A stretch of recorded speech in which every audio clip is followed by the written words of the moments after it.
So here's a close-up of it. That's the shortwave radiation map, part of the NASA GOES Interactive Weather Satellite Suite.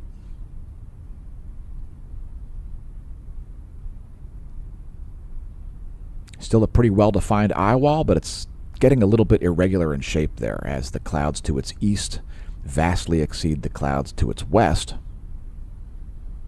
which is no help to North America, as it's going to be dropping quite a bit of rain, which